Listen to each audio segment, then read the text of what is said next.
16 март ќе биде запаметен како датум во кој се случи најголемата трагедија во поновата македонска историја. Кочани во дискотеката Пулс, во која загинаа 63 млади животи.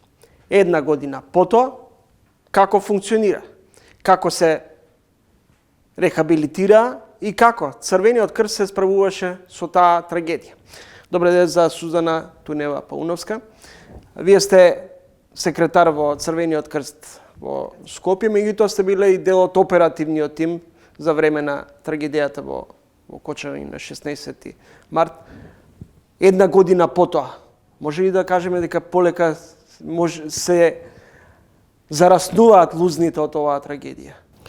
Па, генерално земено можеме да зборуваме дека имаме некој мал напредок во целокупната, да кажам, во целата таа заедница во која што луѓето функционираат. Меѓутоа, полека, нели, треба да се навикнуваат на тоа, да кажам, дека се случила таа несреќа. И за нас што не живееме во градот е на некој начин нешто што ни го одбележува нашето функционирање, бидејќи е една масовна колективна тага која што се случи, нели, во тој мал град. После една година можеме да зборуваме дека на некој начин емоциите полека може да ги ставаме во некој колосек каде што може да се работи врз нивното, да кажам, самите луѓе да можат да функционираат. Токму заради тоа што, нели, ние бевме таму уште првиот ден, како сега се сеќавам, во 4:30 наутро, кога ни се јавија дека треба да бидеме таму и кога формиравме мобилни тимови во градот, во болниците, за да дадеме поддршка комплетно на сите кои што беа загрозени после тоа што се случи во дискотеката. Па потоа, нели, се она што го правевме за време на погребите, поддршката, нели, ако ја споредиме таа енергија и таа емоција тогаш со сега, можеме да зборуваме за неколку чекори унапредување во делот на она што значи справување со таа кризна состојба. Како беше вашата прва реакција кога по моите информации меѓу 4 и 6 часот изутрина сте стигнале на местото на трагедијата? Каква беше вашата првична гледка, реакција? Со оглед на тоа што ние веќе имаме искуство доста со кризи, со кризни состојби, поголемиот дел од членовите на тимот за одговор при катастрофи се луѓе со искуство и поминале кризи во регионот, значи од војните во некогашна Југославија, во мигрантски кризи, се она што ни се случувало, нашата домашна криза 2001 година. Значи се тоа е многу поразлично од ова што го доживеавме во Кочани. Навистина и нас ни требаше психолошка поддршка, сите ние кои што работевме на терен, заради тоа што беше нешто што се случи на некој начин блиску, а далеку, нешто што не погоди како една мала држава во еден ден да загубиме толку млади животи. И сето тоа навистина предизвика големи емоции кај самите волонтери, поготово волонтерите кои што беа од општинската организација Кочани. Ние моравме и со нив да работиме многу на тој фидбек, едноставно нивната психолошка состојба да ја задржиме на ниво како би можеле, нели, да функционираат и да дадат поддршка на своите сограѓани. А истото се случуваше и со останатите 160 волонтери кои што дојдоа од градот Скопје, од кај нас, од градската организација и од другите неколку поголеми општински организации да дадат поддршка, нели, на самиот град.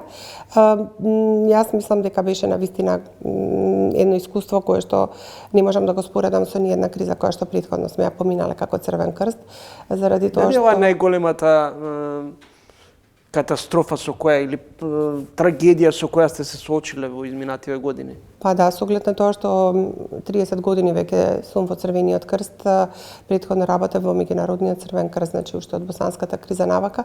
Многу страдања имаме видено и лично јас како одговорна во тој дел. Меѓутоа ова мене исто лично многу ме погоди и прв пат имав исто така потреба од разговор со психолози за да можам, нели, својата сопствена, да кажам, емоција да можам да ја контролирам. Да, можам да кажам дека беше најтешка до сега од се она што сум го доживеала. Како течеше целиот тој процес и тече се уште, претпоставам, целиот тој процес на психолошко, па физичко Знаете како, значи секоја катастрофа, секоја несреќа си носи одредена проценка и што е тоа што најмногу нели треба ние како Црвен крст да дадеме на заедницата.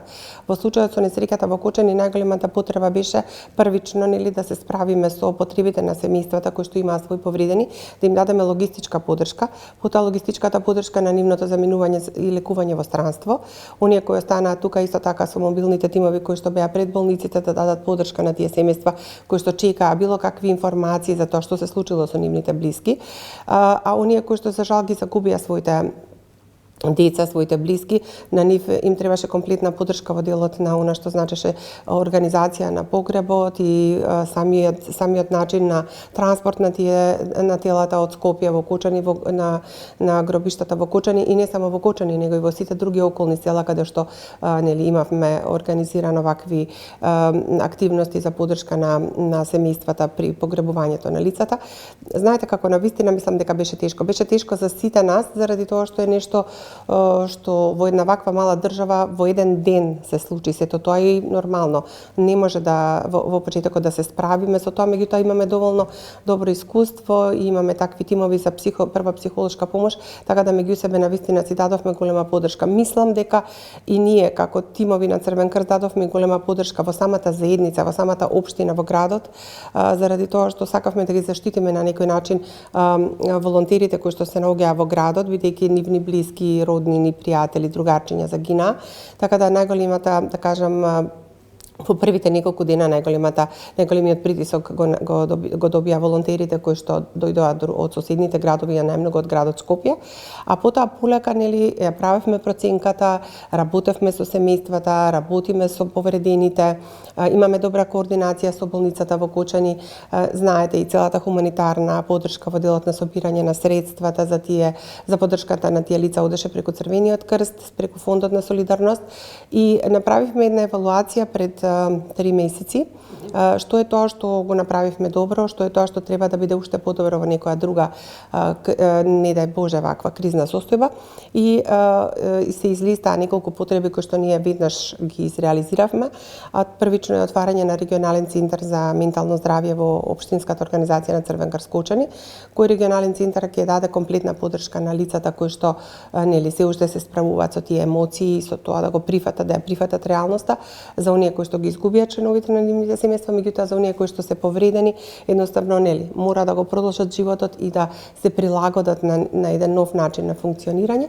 Колку семејствата на загинатите, па и на повредените денес можат да ја прифатат реалноста дека ги изгубиле своите деца? Дека дел од тие деца ќе останале без раци, без прсти, со изгореници на телото. Видете, тоа е многу тешко да се прифати. Секако треба да се научи да се живее со тоа. И тие кои што ги изгубија членовите на семејството, нивните деца, значи едноставно таа е тага со која што треба да се научи да се живее и да можеме да ги контролираме сите тие емоции, има во една правилна настока, затоа тука се нашите психолози, имаме соработка и со Комората на психолози на Македонија, заеднички функционираме во тој дел, заради тоа што си постојат и одредени обуки, поддршки, индивидуални групни сесии, каде што тие ги разменуваат сите тие своји размислувања за да можат да си бидат еден на друг поддршка. А истото се случува значи и со оние кои што се повредени и тие исто така мора да го прифатат новиот начин на живот со сите оние да кажам последици кои што ги доживеа од пожарот и на некој начин сметам дека целокупната оваа поддршка преку Центарот за ментално здравје во Кочани ќе им ја олесни целата таа да кажам борба или таа да кажам нова состојба во која што тие мора на некој начин да се вклопат затоа што животот мора да продолжи.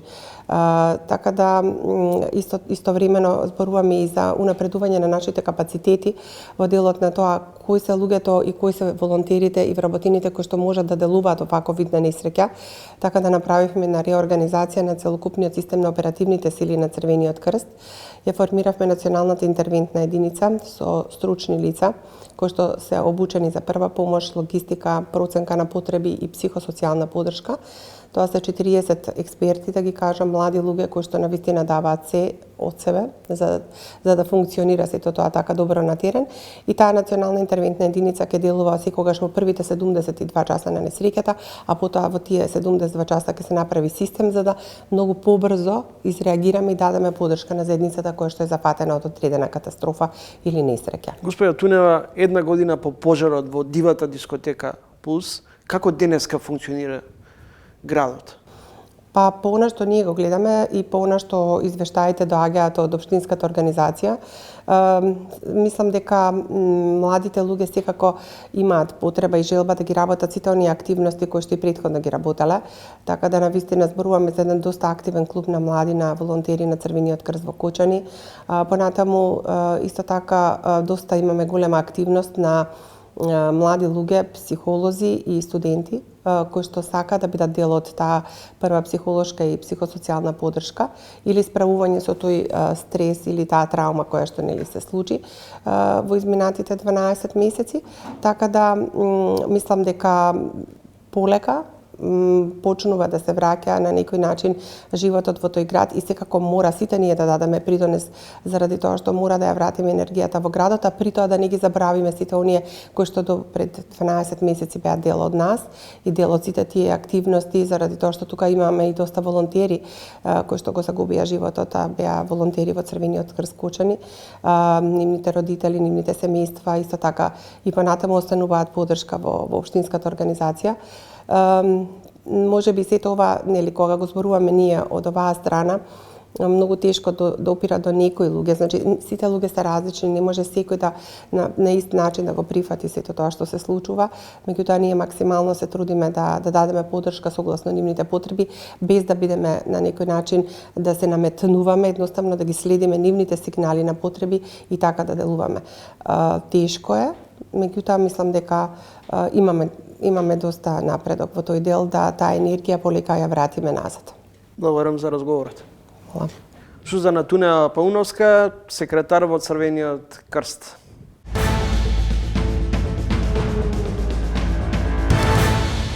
Додовме до крајот на уште едно издание на ТВ магазинот Трилинг. Следете не идниот петок во исто време. Во меѓувреме читајте не на trilling.mk. Останете со програмите на Телевизија 24, а од мене довидување.